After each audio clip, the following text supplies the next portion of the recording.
Bien, buenas tardes, bienvenidos. Hemos dado estos 5 minutos de cortesía y vamos a empezar la charla. Y primero de todo, debo dar gracias al que tenía que dar la charla y no la ha podido dar. No se veía con ánimos de hacerlo. ¿Por qué? Porque me ha obligado a mí a prepararla. Y cuando uno prepara una cosa siempre descubre cosas nuevas. Y la realidad es la realidad. No sé si habré logrado que los que frecuentan nuestra iglesia en San Cayetano se hayan interesado en conocer la historia de los primeros teatinos. Esto era mi intención. La ponencia, os decía que la tenía que dar otra persona, pero ahí estoy. Y oímos antes, al principio de las celebraciones, a el doctor Ramón Garcés, que nos habló de Carlos V y de Pablo IV, también la brillante ponencia de Alfonso López de Ayala sobre los clérigos regulares y la última, Frédéric Jordà, que nos explicó estas figuras del atrio y también hizo referencia a una carta de Pablo a Laura Miani. Insisto yo en recordar y recuperar o aprender un poco de historia para no escandalizarnos demasiado de ciertas situaciones actuales. Se dice que al desconocer la historia estamos abocados a repetirla. Bueno, yo desde mi experiencia también afirmaría de que aun conociéndola, a veces nos repetimos en ciertos tópicos. Y el hombre tal vez es el animal que tropieza 2 veces en la misma piedra. Pero centremos una vez más el 1500. Es bueno recordar el contexto. Era el descubrimiento del Nuevo Mundo. Pasamos de una concepción de la humanidad centrada en Dios a una concepción del hombre centrado en sí mismo. Pasamos lo que llamamos de una visión medieval o feudal a una más centrada en el descubrimiento de las posibilidades que tiene el hombre. El renacimiento y junto al cual también nos llega el humanismo.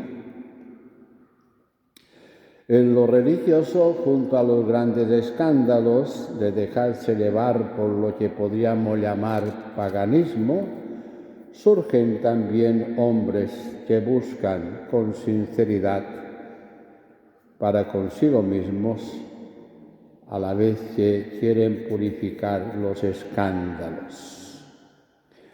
La cuestión de la salvación en aquellos momentos era muy importante. No sé si lo es tanto hoy. La gente, sí, la gente sencilla teme ir al infierno, pero la mayoría le despreocupa lo que va a pasar en el más allá. Y en el problema religioso también estaba el problema político. Ayer y hoy no terminamos de aprender. Y recuerdo una carta de Pablo a Timoteo que le dice, entre otras cosas, que los conflictos sin fin son propios de personas con mente embotada, de personas que están lejos de la verdad y piensan que la religión es un negocio. Y ciertamente la religión es un magnífico negocio cuando uno se contenta con lo que tiene.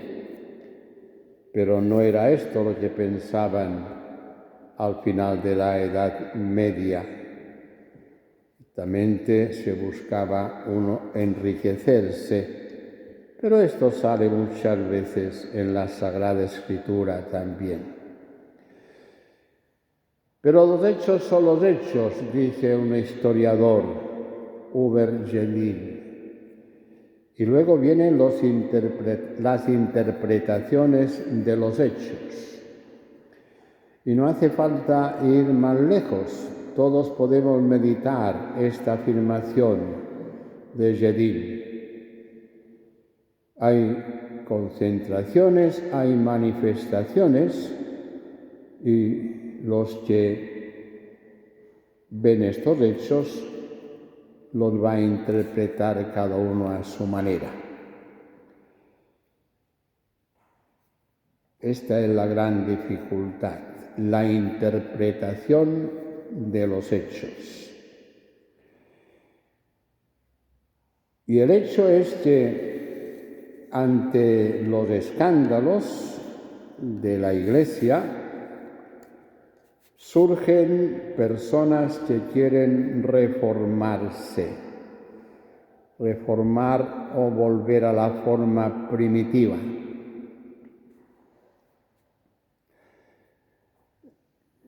Leyendo y releyendo he caído en la cuenta de que la mayoría de los papas, cuando han llegado al papado, han intentado reformar la curia.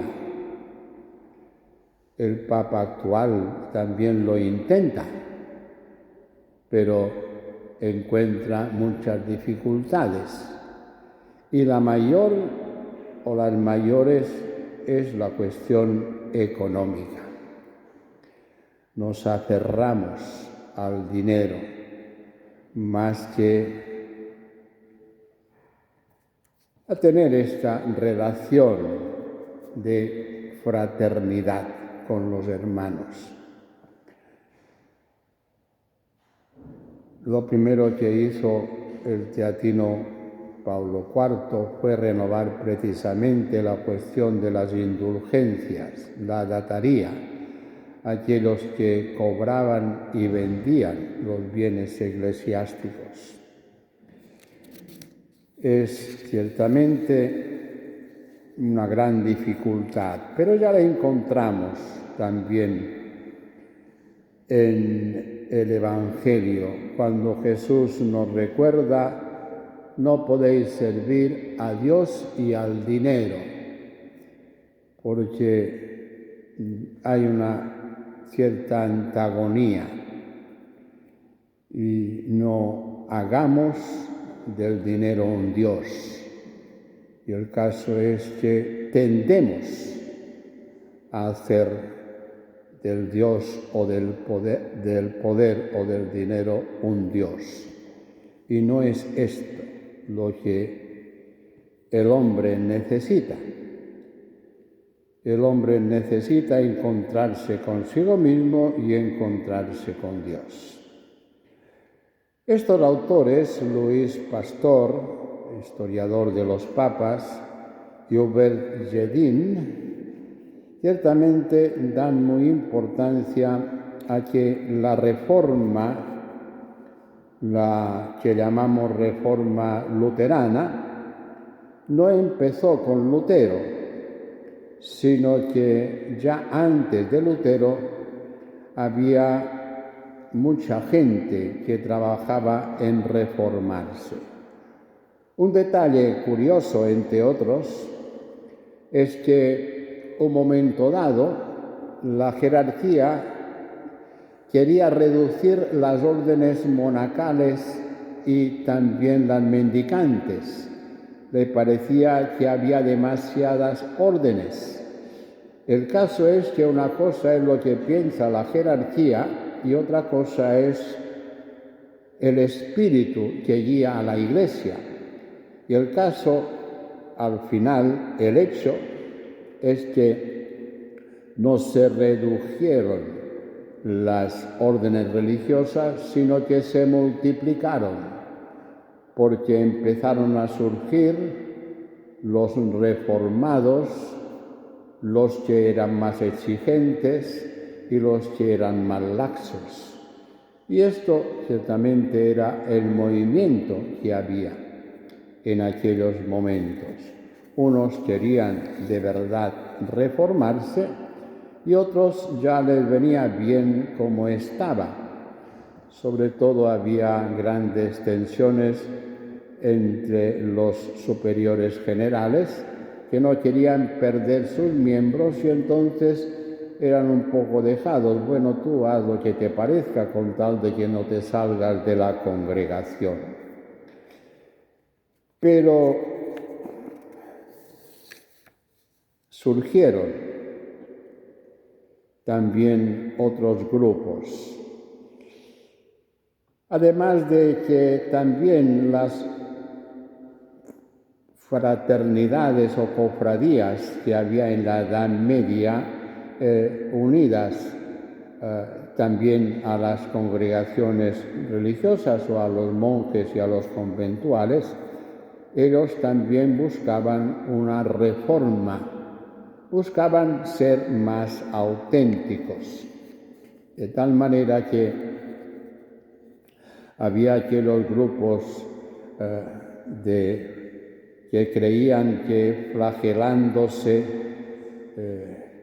dándose golpes y sangrando, ellos se purificaban del pecado, de tal manera que hasta la Universidad de París tuvo que pedir a la jerarquía, al Papa, que los suspendiera. Y hablando de los flagelantes, me estoy dando cuenta de que hay ciertas cosas que en la historia se repiten, porque en nuestras Semanas Santas todavía vemos personas que se están flagelando y uno pregunta, ¿hemos superado la Edad Media o todavía hay tics de Edad Media entre nosotros? Y sin duda yo creo que hay muchos tics de la Edad Media entre nosotros. Voy a poner uno por caso, ¿no? Sabéis que los estamentos de la Edad Media eran los que defendían al pueblo, los aristócratas, la monarquía, estaban los que oraban por el pueblo, y estaban el pueblo sencillo que trabajaba.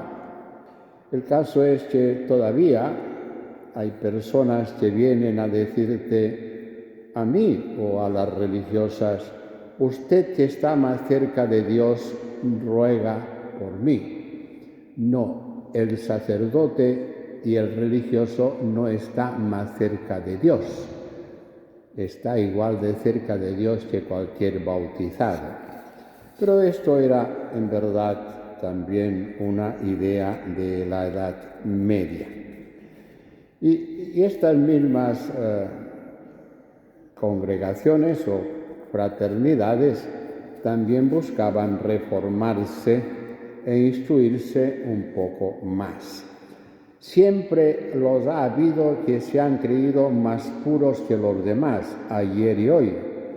Recordemos la parábola del trigo y la cizaña, aquellos que quieren arrancar la cizaña, y el Señor les dice, tened paciencia, ya llegará el día. Aquellos que nos gustaría que el malo, y el malo siempre es el otro, lo arrinconáramos o lo extermináramos. Pero Jesús en las parábolas nos dice, no tengáis prisa, ya llegará el momento. Luego aparecieron otro tipo de congregaciones, con lo que también se conoce como la devoción moderna, en donde la gente quiere instruirse un poco más y además de las oraciones procuran también tener lectura de la Sagrada Escritura. Salen lo que se llama la Compañía de la Doctrina Cristiana, que se comprometen a instruir no solo a sí mismos, sino también instruir a los demás. Y después de estas congregaciones aparecen las compañías del amor divino. Las compañías del amor divino que con este historiador Jedin, pues surgieron antes de la Reforma Luterana, porque ya tenemos un franciscano que en Vicenza, el Bernardino Feltre, en Vicenza ya tiene una especie de congregación y otro historiador, que también lo ha estudiado más a fondo, dice que prácticamente tiene el mismo esquema del que más adelante en Génova aparecerá la primera compañía del amor divino. Y hay un notario muy importante que es Héctor Bernaza, que dedicó toda su vida, toda su inteligencia y todo su patrimonio a estas compañías del amor divino. ¿Y en qué consistían estas compañías? Pues esencialmente consistían en que ellos mismos fueran auténticos. Una de las normas de la compañía era sembrar y hacer crecer el amor en nuestros corazones, no en los corazones de los demás, en nuestros corazones. Los que pertenecían a la compañía se comprometían en ir creciendo en amor, plantar en su corazón el amor. Y estas compañías no solo leían las Sagradas Escrituras y tenían frecuencia con los sacramentos, sino que también tenían hospitales. Los hospitales llamados de incurables. Todas las compañías del amor divino surgieron en torno al 1400 al 1522. Estas compañías, además de ser un número reducido, se comprometían a que creciera en ellos el amor y atender a los necesitados en los llamados hospitales de incurables. ¿Y qué enfermedad esencialmente había en aquellos momentos? La sífilis o el mal francés. Eran aquellos puertos de mar, Génova, Roma, Nápoles, Venecia, en donde los soldados pues tenían relaciones con las prostitutas y se extendía por todo el pueblo esta enfermedad contagiosa venérea.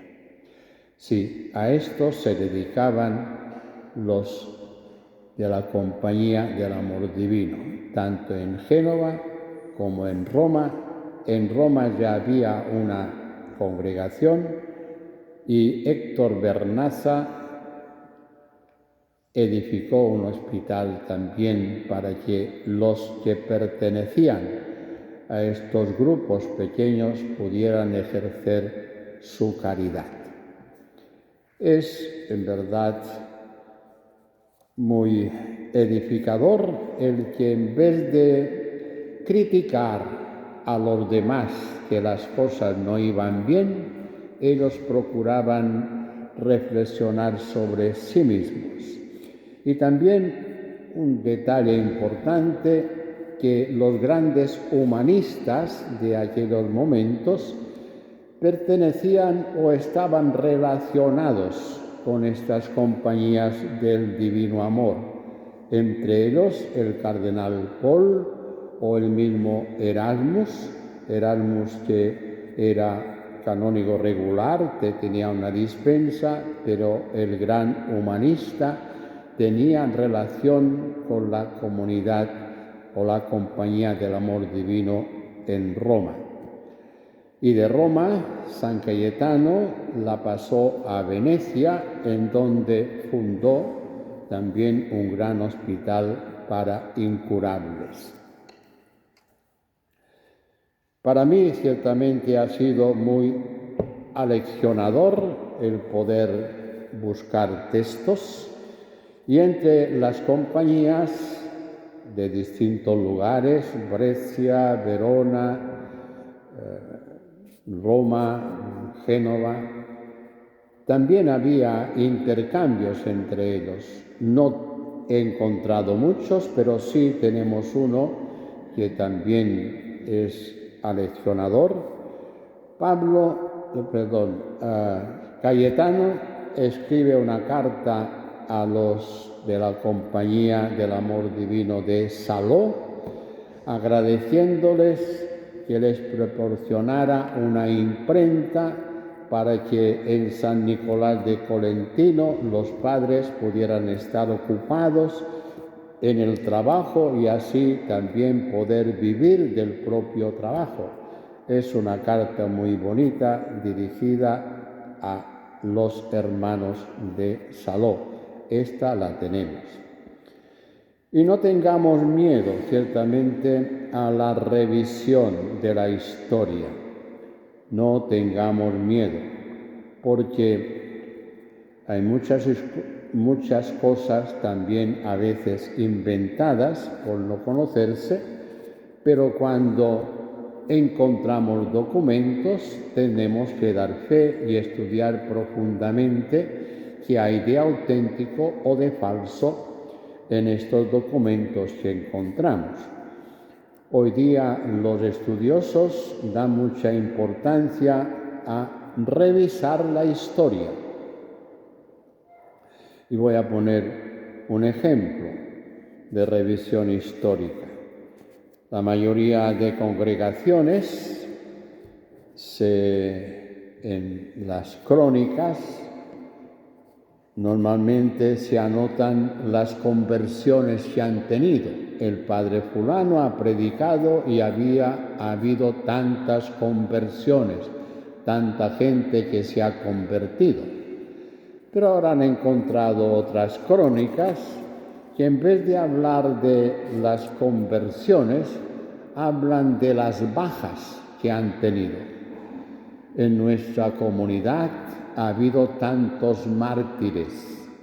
Y esto nos hace revisar, ciertamente, la concepción que tenían aquellos antepasados nuestros de su misión de anunciar el Evangelio en quien ellos habían creído. Revisar la historia, no tengamos miedo a ella. Sabemos que aquellas compañías eran un número reducido de hombres seglares y curiales, entre ellos había muchos obispos y cardenales que buscaban ciertamente reformarse a sí mismos. Esto era lo importante para la compañía del amor divino. Y como hay algunas frases de San Cayetano, en la compañía, en el grupo o en el oratorio, adoramos al Santísimo Sacramento, pero en los hospitales encontramos en el pobre al mismo Cristo que está sufriendo. Amor no solo afectivo, sino también efectivo. Obras son amores y no buenas razones. Es para meditar profundamente el pasado y no pensar que nosotros somos los primeros, porque en el siglo XX han aparecido también muchas asociaciones y que todas buscan ser mejor. El pecado está en creerse los mejores. Todos tenemos la mejor buena intención. Y en estos momentos tenemos cantidad de asociaciones, llamémosla como llamémosla, pero algunas muy conocidas, como pueden ser los focolarinos, los chicos, la comunidad de San Egidio, que precisamente estos días cumple los 26 años de existencia, las asociaciones de San Vicente de Paúl, las obras de caridad que muchas fraternidades también están realizando. Todos dentro de estos carismas que hay en la Iglesia, todos somos necesarios, nadie es indispensable y no tenemos que hacer de menos a nadie, sino apoyarnos unos a otros y ciertamente que la historia nos ayude a relativizar ciertos escándalos en la sociedad civil, escándalos también en la Iglesia.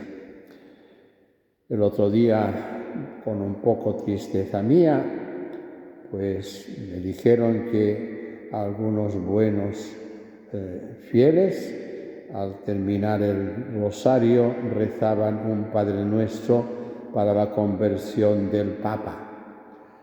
Y cuando el párroco se enteró, les dijeron que sí, que estaba bien, pero que mejor no lo hicieran. ¿Por qué? Porque es el Espíritu de Dios el que guía a la Iglesia a pesar de los pesares, a pesar de las dificultades. La historia de la Iglesia es muy larga y como en plan de broma a veces entre los sacerdotes decimos, si los sacerdotes con nuestros escándalos no hemos sido capaces de terminar con ella, será que es obra del Espíritu Santo. Sí, los sacerdotes también hacemos bromas cuando nos reunimos, pero queremos ser sinceros y cuando un hermano nuestro ciertamente creemos que está equivocado, también procuramos corregirle.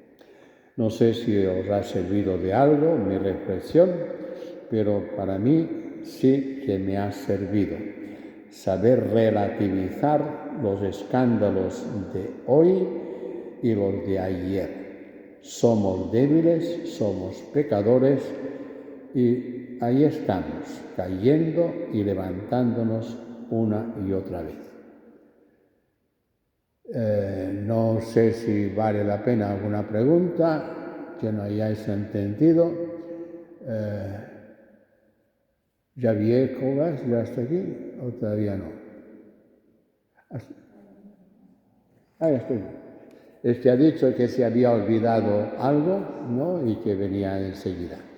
Él tiene ahí un instrumento, me ha insistido que es de época de San Cayetano, así que escucharemos las notas de este instrumento contemporáneo del siglo XVII. Muchas gracias por vuestra atención y sí, estoy insistiendo mucho en que un poco de historia siempre es buena para nuestra propia edificación. Gracias.